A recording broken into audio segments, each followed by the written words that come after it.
Meus amigos e minhas amigas, bem-vindos a todos e a todas ao canal do Instituto de Economia da UFRJ. Eu sou Ronaldo Bicário e esse é o Curto Circuito, um programa do Grupo de Economia da Energia. Eu gostaria de conversar com vocês hoje sobre o seguinte tema: a guerra e a transição energética. Esse é um tema importante porque ele diz respeito exatamente à evolução do contexto energético, a evolução do cenário energético. É justamente nesse cenário, que o setor elétrico no mundo e no Brasil ele evolui. Então é importante a gente ter muito claro do que está acontecendo nesse cenário energético, nesse contexto energético. O que hoje marca esse cenário, sem dúvida nenhuma, é a guerra da Ucrânia e as suas consequências, seus impactos em termos de energia, em termos de economia, em termos de geopolítica. Os impactos que nós vamos nos concentrar aqui é justamente sobre o mundo da energia, o impacto da guerra sobre esse contexto energético e principalmente sobre um determinado tema, que é a transição energética. Por que isso? Porque nas últimas décadas, principalmente nas últimas 2 décadas, o que marcou o debate energético é a transição energética. Enfim, o debate energético, o debate sobre política energética, esse debate ele se estruturou em torno da transição energética. A questão que se coloca hoje é como a gente está tendo uma mudança radical nesse contexto em função da guerra, qual vai ser o impacto? Qual vai ser o impacto da guerra, dos efeitos da guerra, justamente sobre a política energética. E quando a gente fala sobre política energética, a gente está falando sobre o quê? Sobre a transição energética. Ou seja, a transição energética, ela jogou um papel fundamental até hoje, pelo menos nos últimos tempos, sobre esse debate. O que vai acontecer? Quais são as consequências? A guerra, o que ela pode fazer com a transição? Ela pode acelerar essa transição? Ela pode retardar essa transição? Quer dizer, qual é que vai ser o impacto desse grande evento que está acontecendo agora sobre a transição energética? Então nós estamos falando sobre o quê? Na verdade, nós estamos falando sobre como é que vai evoluir o debate sobre política energética. Então esse é o nosso tema de hoje: a guerra e a transição.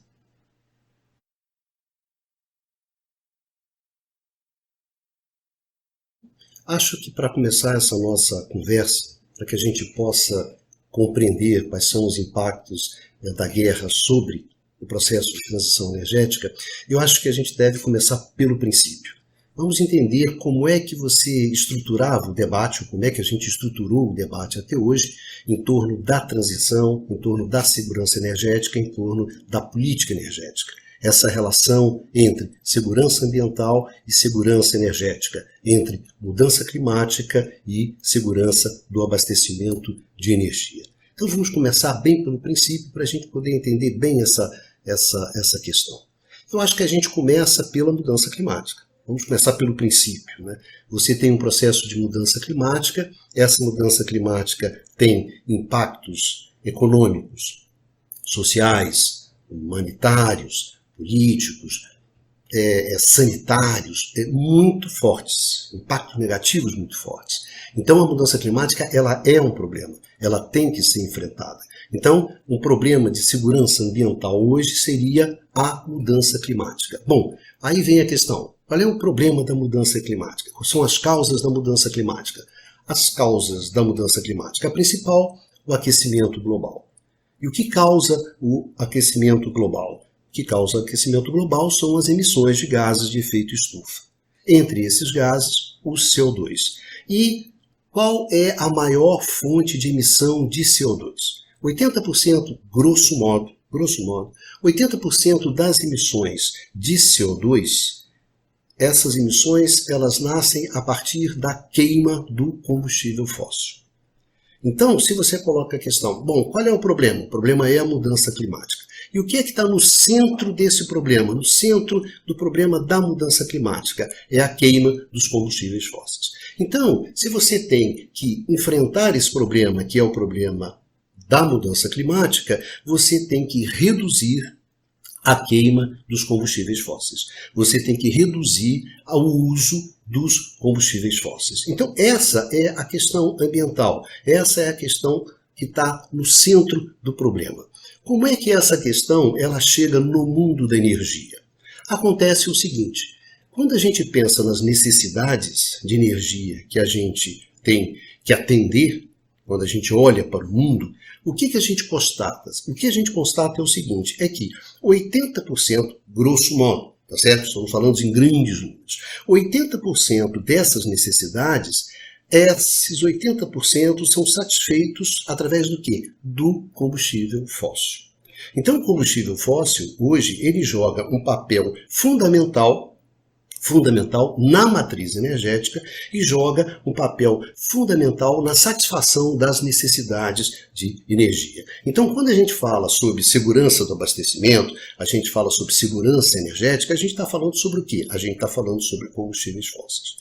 Então, é aí que você estabelece a ligação entre as duas coisas. Olha só, o meu problema, mudança climática.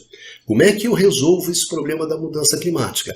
Reduzindo a emissão dos gases de efeito estufa, então estamos falando concretamente na redução do uso dos combustíveis fósseis, que são os caras que emitem mais gases de efeito estufa. Bom, colocada a questão dessa forma, então eu tenho o quê? Eu tenho que reduzir o uso do combustível fóssil. Então isso afeta a segurança energética.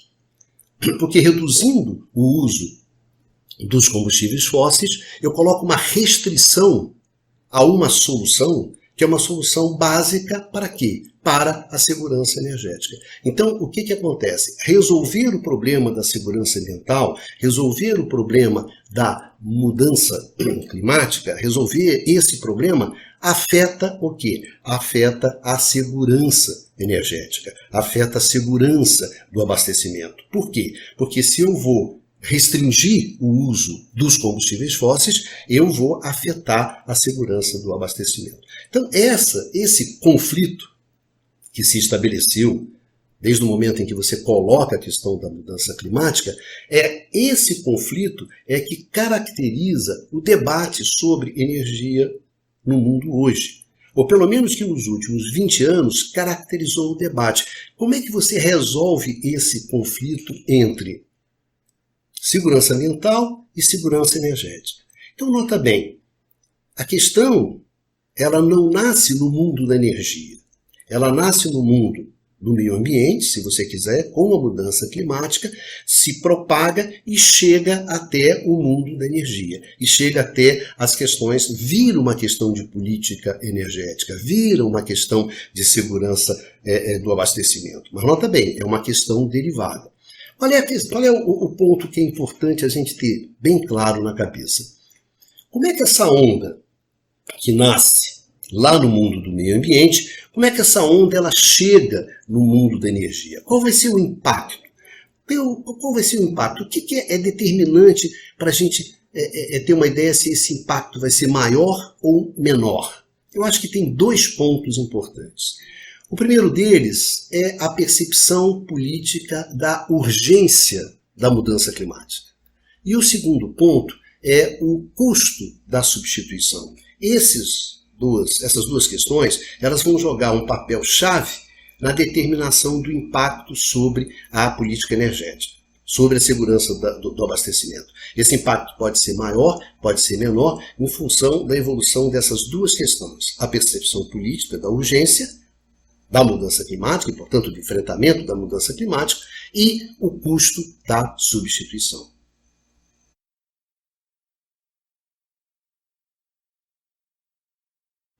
Bem, vamos começar com a dimensão política. Vamos começar com a importância da percepção, da urgência do enfrentamento da mudança climática. Vamos começar com a importância disso na definição da política energética, na definição das restrições ao uso de combustíveis fósseis. Porque é isso que nós estamos falando, não é isso? Nós estamos falando o seguinte, eu tenho a mudança climática. Para resolver o problema da mudança climática, eu tenho que reduzir as emissões de CO2. Se eu tenho que reduzir as emissões de CO2, eu tenho que reduzir a queima, o uso dos combustíveis fósseis. Então, concretamente, eu tenho que o quê? Eu tenho que descarbonizar a matriz energética. Como é que isso vai bater na política energética? Bom, se a percepção da urgência do problema é grande, ou seja, se a percepção, o reconhecimento do problema ambiental, se esse reconhecimento, se essa percepção, isso aumenta a possibilidade de que você tenha políticas de restrição ao uso dos combustíveis fósseis, essa possibilidade ela se torna maior. Quanto maior a percepção, quanto maior o reconhecimento, maior a possibilidade de você incorporar nas políticas públicas restrições ao uso dos combustíveis fósseis. Concretamente você diz o seguinte: essa percepção leva, por exemplo, a uma taxação do uso dos combustíveis fósseis. Então, eu reconheço que é urgente, que é necessário, que é preciso fazer isso prontamente, então eu introduzo uma forte taxação em cima dos combustíveis fósseis, fruto dessa percepção. Ao contrário, também existe. Quanto menor essa percepção, menor a possibilidade de você ter políticas energéticas que penalizem o uso dos combustíveis fósseis. Essa questão, gente, ela é uma questão chave, porque ela leva a questão da transição energética, ela leva a questão da descarbonização para o mundo da política, para os enfrentamentos na esfera, na arena política. E isso é verdade? Por exemplo, para vocês terem uma ideia. Na primeira eleição do Obama, o candidato do Partido Democrata era o Obama e o candidato do Partido Republicano era o McCain. Olha só, tanto o McCain quanto o Obama, eles reconheciam que você tinha um problema que era o aquecimento global. Havia um reconhecimento por parte dos dois candidatos, dos dois partidos. No entanto, depois do McCain, nenhum candidato à presidência americana do Partido Republicano reconheceu o problema do aquecimento global. Então, nota bem, essa percepção, esse reconhecimento, digamos assim, como é muito comum falar hoje, existe uma disputa de narrativa em torno do aquecimento global. Olha, o aquecimento global não existe, então eu não tenho que fazer nada. Não, o aquecimento global existe, então eu tenho que fazer. Então, nota bem, hoje eu sempre chamo atenção para isso. A transição energética, ela também é um processo que está em disputa política. Então, a dimensão política, ela é muito importante na evolução da transição energética, na evolução da descarbonização. E não é só essa dimensão política, essa dimensão política, ela não está presente simplesmente na percepção. Tem um ponto importante onde essa questão política ela vai se colocar dentro do processo da transição. E isso tem muito a ver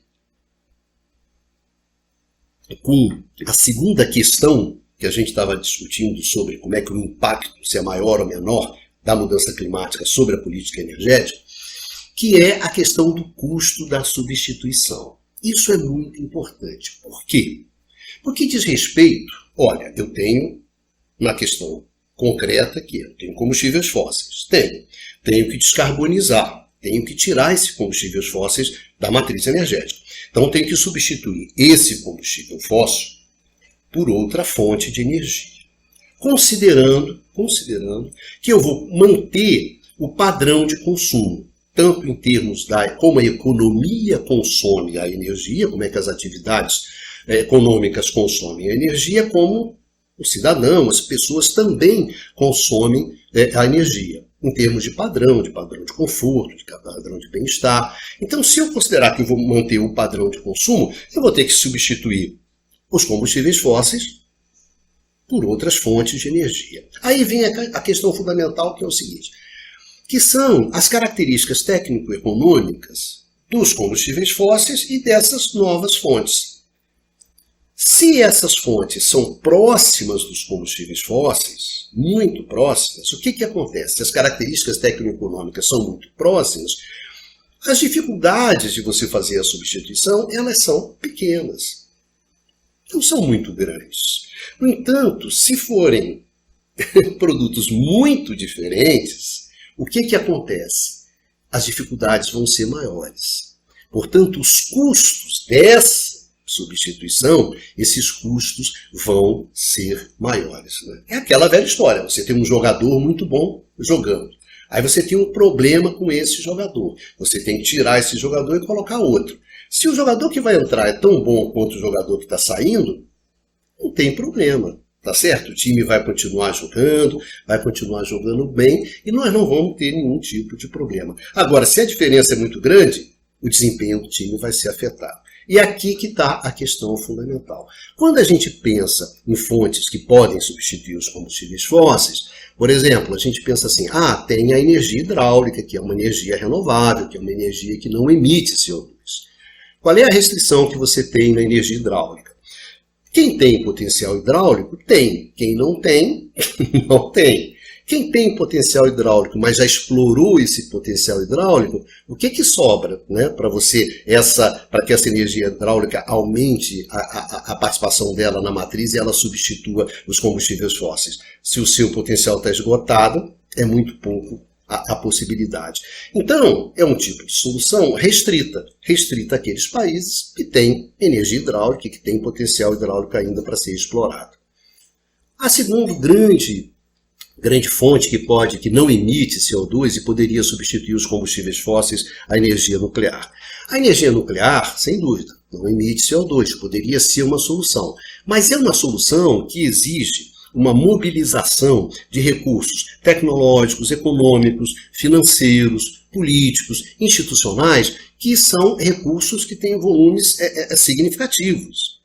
Então isso faz com que poucos países tenham condições concretas e objetivas de implementar uma solução nuclear para o problema da mudança climática. As restrições são grandes e principalmente as restrições políticas ao uso da energia nuclear. Então, tanto energia hidráulica quanto nuclear são soluções que não têm um caráter genérico, não têm um caráter abrangente, não têm um caráter de uma solução que você pode aplicar em vários países, né, ao longo do mundo, que a questão da mudança climática exige uma solução global. Então você tem que ter soluções que possam ser aplicadas, que possam ser replicadas. No caso da energia nuclear, no caso da energia hidráulica, você tem limitações.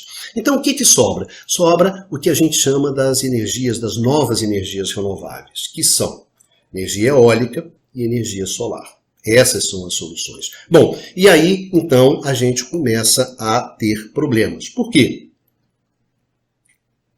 Porque as características técnico-econômicas da energia, das energias renováveis, das novas energias renováveis, são muito diferentes das características dos combustíveis fósseis. Principalmente no que diz respeito ao seguinte, a uma característica, um atributo das energias renováveis, que é um atributo que cria muita dificuldade, que é a questão da intermitência.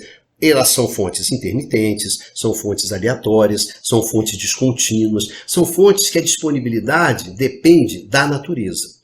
Então, se você tem vento, você tem energia. Se você não tem vento, você não tem energia. Se faz sol, tem. Se não faz sol, não tem. Então, está ventando, você está tomando o seu banho. Bom, o que acontece? Interrompe o vento. O que você faz? Você para o seu banho? Você desliga a sua televisão? Você desliga o seu forno? Ou seja, agora está ventando, deixa eu correr ali para tomar banho enquanto está ventando. É evidente que isso é um problema. Essa descontinuidade é um problema. Essa aleatoriedade é um problema. Não é fácil. Não é no custo de geração. Tá certo, gente? Vamos combinar isso. Se a gente pensa em termos do custo da geração da energia eólica, do custo de geração da energia solar, a gente vai constatar que esses custos eles vêm sendo reduzidos. O problema é justamente o quê? O problema de garantir a continuidade do fornecimento. Garantir a confiabilidade do suprimento. Em termos econômicos, é garantir a liquidez desse mercado. Quando eu estou falando liquidez, eu estou falando uma coisa muito simples, que é o seguinte, é você ter a energia no momento que você quiser, aonde você quiser e na quantidade que você quiser. Então isso você tem liquidez. O padrão nosso de consumo de energia elétrica é caracterizado por uma alta liquidez. A gente vai lá e liga a tomada, ponto. Acabou.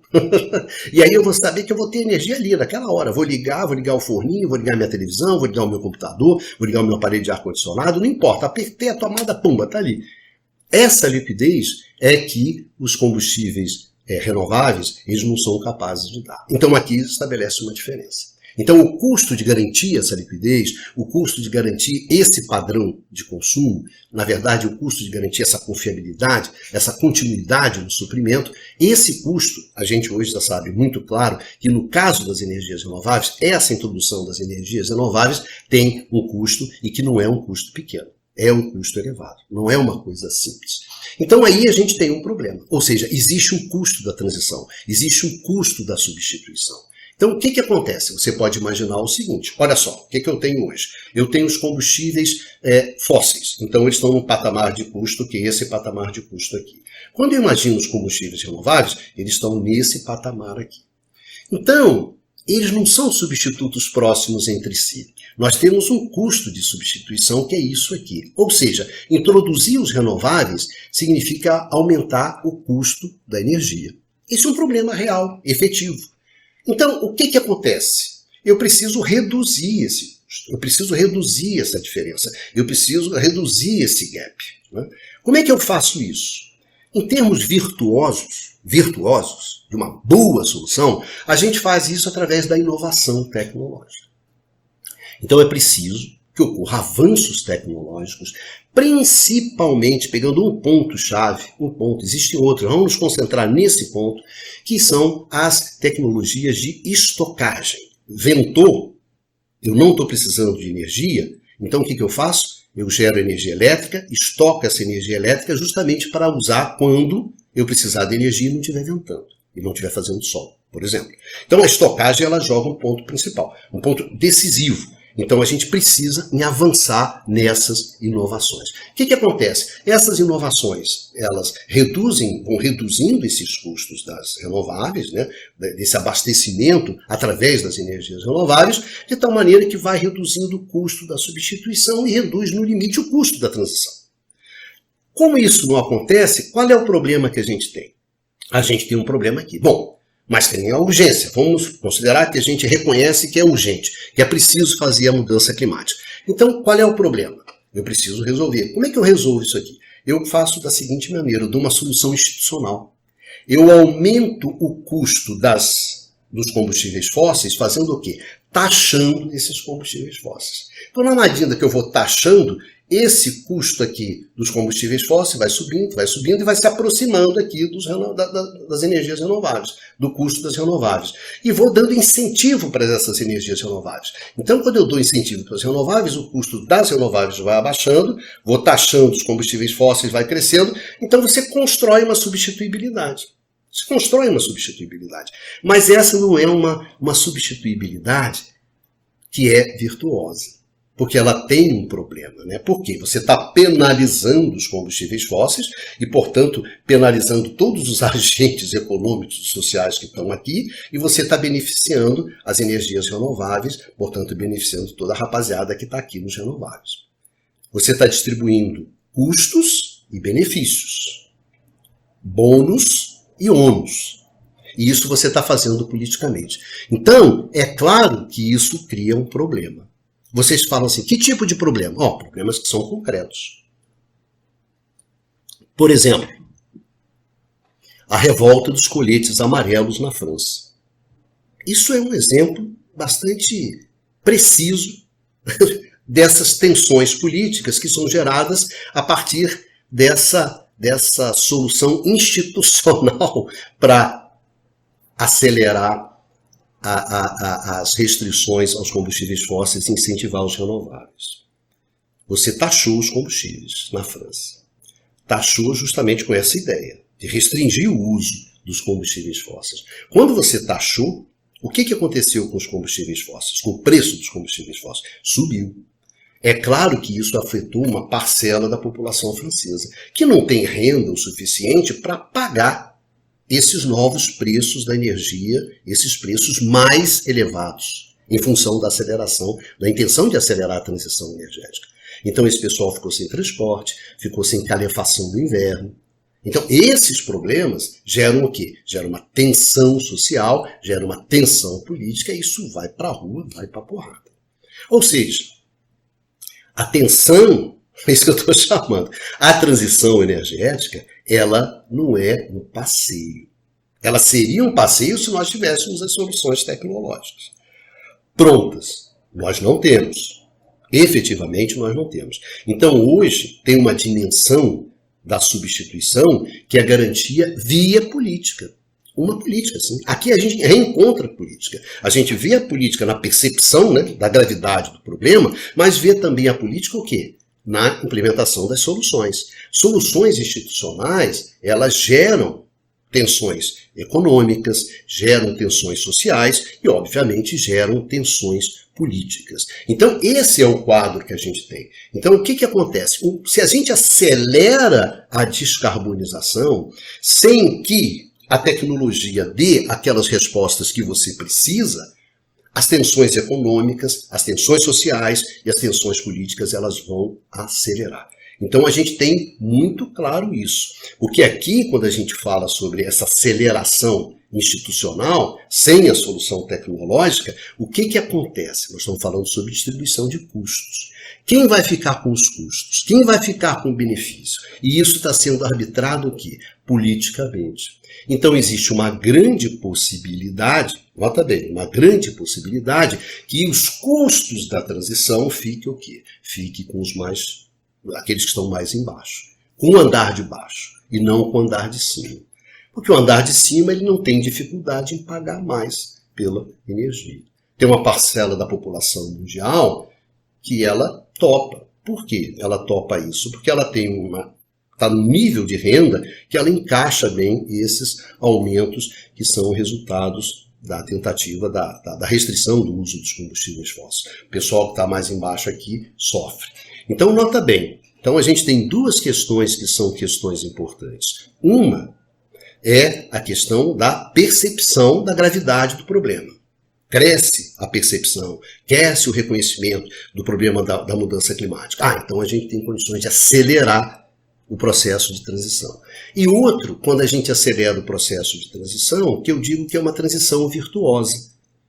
Que é quando você acelera, por quê? Porque você tem inovações tecnológicas que reduzem o gap entre combustíveis fósseis e renováveis e, portanto, reduz o custo de transição, então você acelera.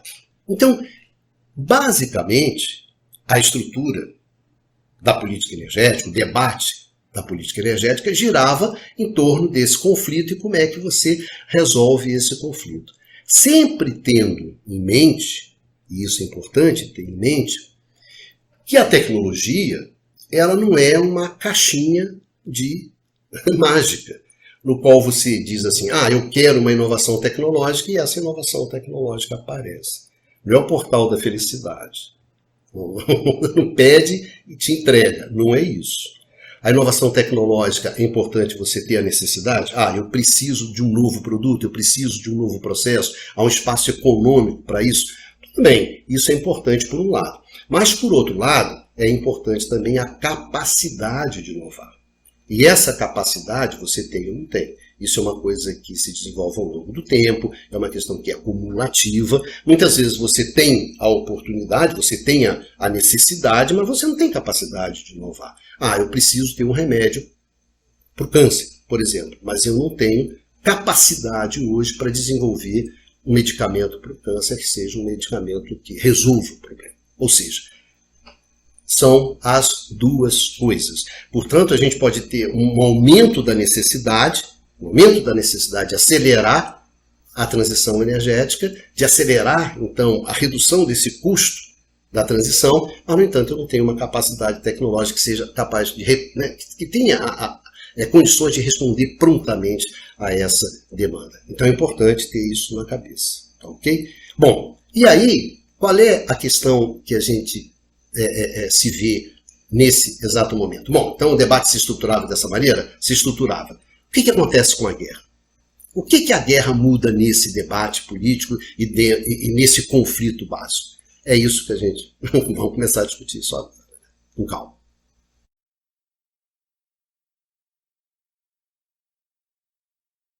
Bom, para começar, vamos imaginar qual é o impacto que a guerra tem sobre a segurança energética, sobre a segurança do abastecimento. Esse impacto é imediato. Por quê? Porque a guerra, principalmente como está se desenvolvendo a guerra da Ucrânia, que é uma guerra que envolve um grande fornecedor de energia, que é a Rússia, principalmente para a Europa, o que acontece? Quando você tem a guerra, quando você tem as disputas em torno, as disputas geopolíticas, as penalidades que são implementadas contra a Rússia, enfim, todo esse jogo, qual é a consequência em termos de energia? É que você tem o quê? Você tem uma interrupção do fornecimento. Então, se você tem a questão objetiva da possibilidade da interrupção do fornecimento de energia, do gás russo, por exemplo, então, nós temos um problema. E temos um problema imediato. Temos um problema concreto, um problema clássico, tradicional de política energética. Nós temos uma restrição física ao abastecimento. Esse é um problema clássico de política energética. Esse é um problema por excelência de política energética. O que eu faço quando eu tenho uma situação como essa? Então, eu gostaria de chamar a atenção, em primeiro lugar, para isso. A guerra não gera um problema na segurança energética, como é o caso da mudança climática. No caso da mudança climática, nós temos um impacto que é um impacto indireto. Um impacto que surge lá no mundo da energia, no mundo do ambiente, do meio ambiente, que vem uma onda que vem e bate no mundo da energia. Então, é um impacto indireto, é um impacto que é derivado, é um impacto que é mediado, muito mediado, intermediado pela percepção política, é um impacto que demanda soluções estruturais, soluções de longo prazo. Mudança climática gera esse impacto sobre a política energética, sobre a segurança do abastecimento, sobre a segurança energética. A guerra não. A guerra é um problema direto. A guerra gera um impacto que é direto, um impacto que é imediato, um impacto cuja percepção, inclusive a percepção, ela é uma percepção muito mais rápida. Olha, nós precisamos fazer. Então, a urgência que a guerra gera é uma urgência diferente da urgência que é gerada pela mudança climática. A guerra gera uma percepção muito mais forte, muito mais contundente. E exige soluções que são soluções no curto prazo. Eu preciso dar soluções agora.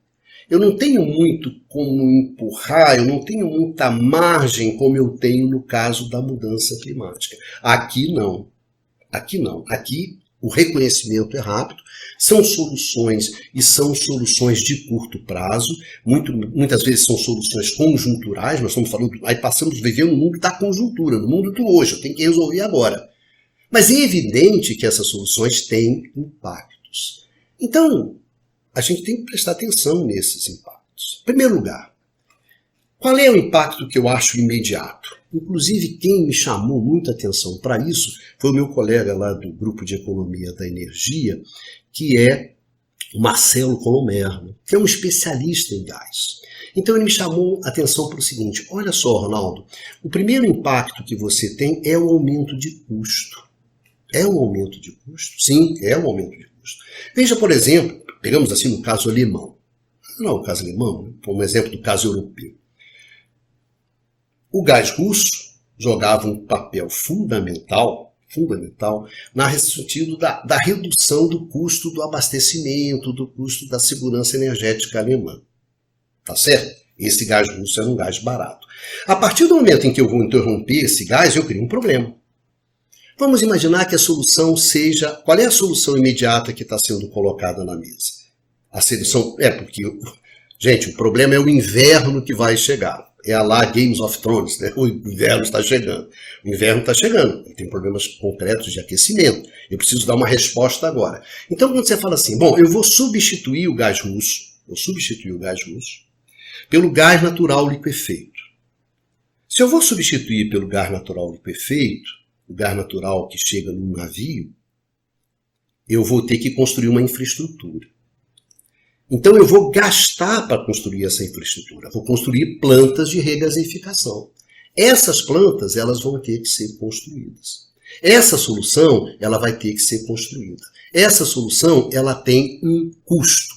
E esse custo, ele vai ter que ser pago pelo consumidor. Marcelo me chamou a atenção. Você vai fazer investimentos. Esses investimentos, eles vão ter que ser remunerados. Esses investimentos vão ter que ser amortizados ao longo do tempo. Então, por um lado, você está aumentando o custo do abastecimento, aquele custo que você pretendia que ele ficasse baixo via o gás russo, você está subindo esse custo. Ele falou, então a gente tem um problema. E isso ele está certo, a gente tem um problema. E além do mais, essas plantas que você vai construir, essa infraestrutura que você vai construir para substituir o gás russo, essa infraestrutura ela vai ficar lá. Você vai criando o quê? Vai criando elementos de rigidez. E isso vai ter consequência. Além do mais, aquela grana que vai para dar essa solução para a segurança energética imediata, essa grana não vai para os renováveis. Então, nota bem, aqui a gente tem um problema. Aqui a gente tem um problema, que eu posso imaginar o seguinte. Então, além daqueles custos, eu tinha o quê? Eu tinha os custos dos renováveis, o custo aqui em cima. Então, eu tinha a energia, quando eu introduzia as renováveis, o que acontece? Ela ficava mais cara e gerava todos aqueles problemas que a gente conversou, de tensão econômica, social, política. Pois bem, pensa o seguinte, pensa que essa base aqui do combustíveis fósseis, ela vai subir. Temos um problema. Houston, né? Temos um problema. Então, por esse ângulo, a guerra não é uma coisa boa. A guerra não é uma coisa boa. A guerra, ela introduz restrições ao suprimento, ao abastecimento? Sim. Se você pensar, sim, é verdade. Se você pensa em termos de mudança climática, você diz assim, a mudança climática, como a gente viu, também introduz restrições ao abastecimento. Mas nota bem, a mudança climática por um lado, a guerra por outro. Eles geram restrições no abastecimento? Geram. Mas de natureza completamente distinta, completamente naturezas diferentes. São, como diz os espanhóis, né? Es lo mismo, pero no es igual. É o mesmo, mas não é igual. São duas coisas diferentes. É por isso que aí a gente começa a pensar em termos do impacto sobre a transição. Então vamos imaginar o seguinte. Vamos imaginar que a guerra, ela acentua o problema, né? Acentua o problema das restrições ao suprimento. Então, de uma certa maneira, acelera, cria uma necessidade maior para a transição energética. Não. Não necessariamente. Cria pressões para você dar soluções que pode ser no campo tradicional ou que pode ser no campo das renováveis. Você não bate o martelo. Você não bate o martelo. E aí você cria um problema, que é um problema que eu acho que a gente tem muito cuidado quando analisar essa questão, pelo seguinte. A ideia de que a guerra acelera a transição. A guerra pode não acelerar a transição. Porque se você for acelerar a transição com esse gap, que a gente já tinha. Você não teve uma inovação tecnológica nos últimos 4 meses que você reduziu de uma forma contundente esse gap. Não é assim que a banda toca. Esse gap continua. Eu acredito o seguinte, se você resolver acelerar a transição, ou seja, além de você ter o aumento dos combustíveis fósseis em função da guerra, você tiver também um aumento fruto de você estar entrando para as renováveis que são mais caras, olha só o que vai acontecer. Você estava assim, esse cara aqui cresceu e esse cara cresceu. Olha para onde foi o patamar da energia. Olha que coisa complicada que você criou. É claro que isso vai gerar tensões econômicas, é claro que isso vai gerar tensões sociais políticas maiores. E essas tensões políticas, elas podem criar situações que se voltam, olha, a onda volta. E acaba o quê? Prejudicando a transição. Então você tem mais dificuldades para a transição do que você tinha antes. Então eu acho que esse é um problema, essa é uma questão que a gente tem que prestar atenção. A guerra, ela cria mais problemas para a transição do que ajuda a transição. Ela torna a transição mais tensa, mais difícil, mais urgente. Nota bem, você poderia ter essa urgência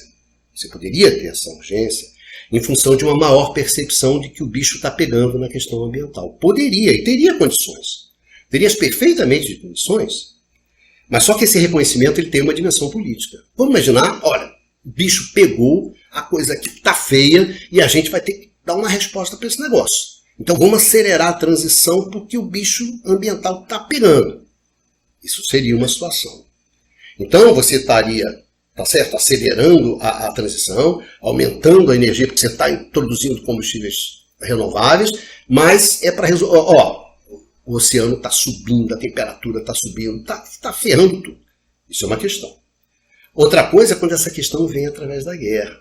Quando a urgência é dada pela guerra. Quando a urgência é dada pela guerra, a tendência é fazer o seguinte, esquece isso aqui, esquece essa coisa de transição, eu já subi aqui, então é assim, estava isso aqui, não é isso? Aí você subiu isso aqui, o que houve com o renovável? Você reduziu para ficar no mesmo nível. Para não fazer isso aqui, subir tudo, o que você fez? Subir aqui, aí subir aqui, não, deixa eu dar uma baixadinha aqui. Ou seja, você penaliza a transição, penaliza as renováveis. Isso pode acontecer? Pode. Isso vai acontecer? A gente não sabe. Só estou falando que é um cenário que está posto, um cenário que está colocado no horizonte.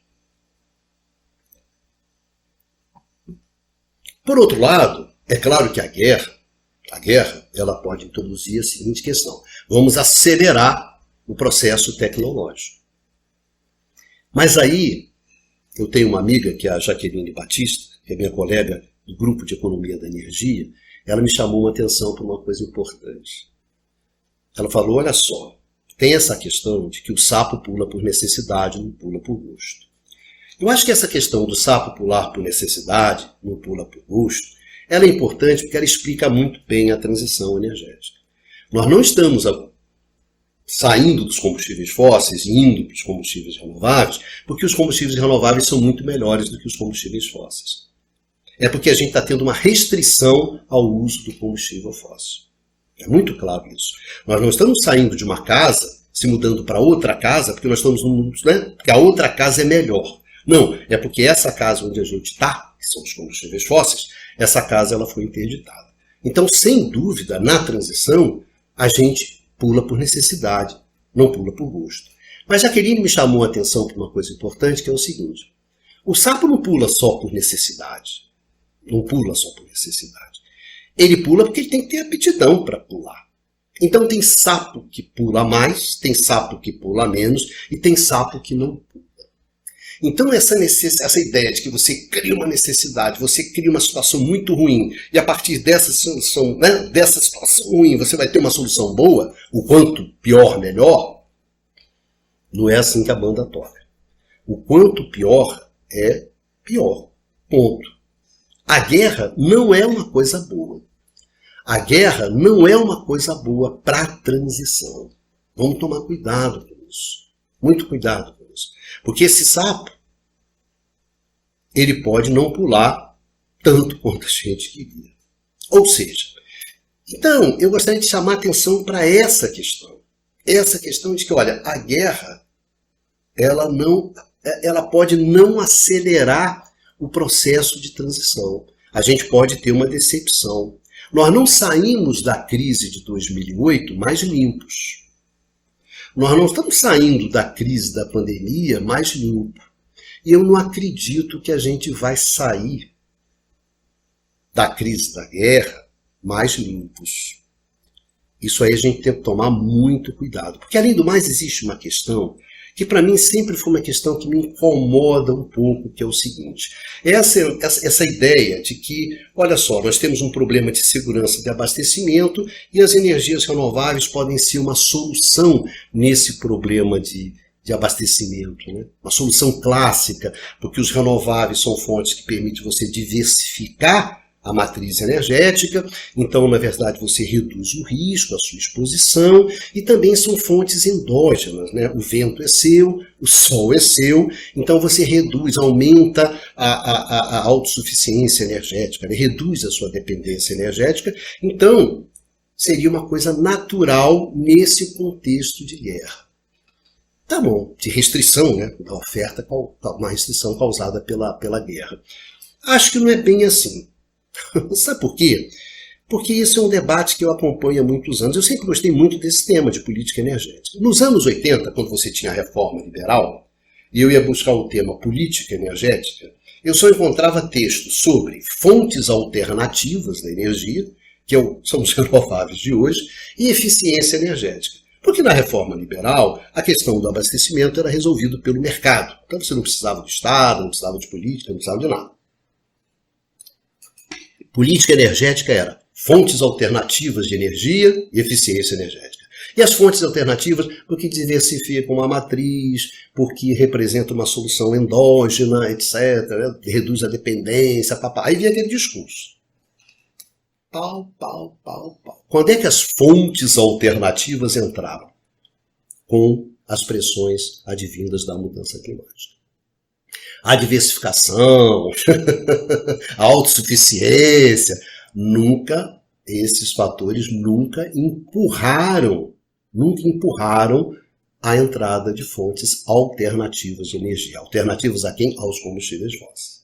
Então essa história de que você vê a guerra e aí você sabe como se você equacionasse como um problema de segurança energética, não vejo dessa forma. Até porque existe uma coisa que as pessoas não se ligam muito, né? As energias renováveis surgiram a partir de uma questão ambiental, de segurança ambiental e não de segurança energética. Você está mudando a matriz energética por uma questão, o que move, o que empurra isso é um problema ambiental, é a segurança ambiental. É enfrentar a mudança climática. Maior a percepção, maior a pressão, avança nessa substituição. Menor a percepção, menor o reconhecimento, reduz, dificulta. Redução de custo, avança. Aumenta os custos da transição, segura. Enfim. Mas nota bem, não é um problema. Às vezes eu falo isso, pessoal. Gente, a entrada dos renováveis é uma questão ambiental, é de segurança ambiental, não de segurança energética. Aparece como segurança energética, mas aparece de uma forma derivada, indireta, intermediada. A guerra não. A guerra ela é efetiva. Então eu gostaria de chamar a atenção de vocês exatamente sobre esse tema. A guerra, ela tem muitos analistas que têm falado sobre isso. A guerra está fazendo com que vocês tenha o surgimento de uma nova ordem mundial. E eu acredito que você vai ter uma nova ordem energética. Nós estamos num período onde nós podemos ver surgir uma nova ordem mundial, uma nova ordem energética. Então isso vai transformar o debate. Então eu fico me perguntando, sinceramente, se o debate que se estruturou tanto em torno da transição energética, ele pode começar a se estruturar em torno dessa nova ordem mundial. Eu diria que você teve uma ordem energética que até para botar em algum momento do tempo, é quando você tem ali nos anos 80 o contra-choque do petróleo, que é quando o preço do petróleo cai nos anos 80, se contrapondo à subida dos anos 70. Então ali, a partir dali, você começa a se desenhar uma nova ordem energética, uma nova ordem marcada muito pela presença do mercado, a saída do Estado, todo um debate que caracteriza a política energética nesses últimos 30 anos. Eu acho que isso está mudando, porque a ordem energética está mudando. Então eu não sei bem como é que vai se estruturar esse debate, se ele simplesmente vai se estruturar em torno da transição energética. Sem dúvida a transição energética ela vai continuar no cenário, mas você tem essa outra questão, que é a questão da guerra, que é a questão da segurança do abastecimento. Eu diria, por que eu acho, ao fim e ao cabo, por que eu acho que a guerra torna mais difícil a transição? Pelo seguinte, antes você tinha um problema, sinceramente um problema, que era o problema da mudança climática. Você não tinha um problema de segurança do abastecimento. A questão da segurança energética, bem ou mal, você equacionou. O que desestabilizava essa solução? Era justamente essa onda que vinha da mudança climática. Agora eu continuo tendo esse problema, que é o problema da mudança climática, mas também tenho um problema que é o problema da segurança energética, da segurança e abastecimento. Eu tenho um problema de política ambiental e tenho também um problema de política energética. Agora eu tenho dois problemas. Então eu não consigo ver que isso torna as coisas mais fáceis. Eu acho que vai tornar as coisas mais difíceis. Ou seja, o contexto energético ele vai se tornar mais duro, mais difícil. O que você observa no mundo é a entrada do Estado. Um exemplo concreto disso. Como é que você está resolvendo o problema desse salto nos custos da energia? Gente, você está subsidiando pesadamente. Caso italiano, caso inglês, começa a se desenhar na Europa. Você está subsidiando energia. Como diz a minha amiga, a Clarice Ferraz, existe uma parcela significativa da população italiana que recebe hoje subsídios para poder pagar a sua conta de energia. Então você está gerenciando dessa forma. E quem é que está bancando esses subsídios? Interessante. São taxas. Você está taxando as empresas de energia. Engraçado, né? Na Itália, Inglaterra, você está começando a taxar as empresas de energia. Senão você cria um problema fiscal monumental. Então a gente está entrando num contexto que é um contexto, eu acho que bastante complicado no mundo da energia a partir da guerra. Então, a guerra tem impactos sobre a transição. Não acho que são impactos positivos. Acho que a guerra torna a transição mais difícil, mais complicada. Evidentemente que isso é a minha opinião. Tem analistas que têm opinião distinta. E é legítimo. No momento desse, né, que é um momento de transição, é sempre um momento complicado, de transformações profundas. Mas eu acho que, no mínimo, a gente tem que contemplar os cenários para ter uma visão mais clara do tema. Tá certo? Obrigado aos meus amigos, às minhas amigas, né, que nos acompanharam até aqui. E espero que essa nossa conversa aqui ela tenha ajudado a vocês a entenderem um pouco do que está acontecendo no mundo, né? E que vai ter impactos sobre o Brasil. Agora, quando a gente olha para o Brasil, aí é um outro papo, né? Que pode ser sintetizado. No meio de tudo isso, o que nós, os valorosos, estamos fazendo? Estamos retirando o Estado e estamos vendendo a nossa maior empresa estatal de energia na Bacia das Almas. É simplesmente isso que está fazendo, né? Mais extemporaneidade, mais coisa completamente fora, não existe. Mas se você quiser entender o que está acontecendo no Brasil e por que esses absurdos, você veja o último curto-circuito, né, que foi exatamente por que a gente está fazendo tanta bobagem. Não é gratuito, não tem ninguém que está levando. Gente, um grande beijo, um grande abraço e a gente se vê aqui no canal do Instituto de Economia no próximo curto-circuito. Um beijão, vida que segue e vamos em frente.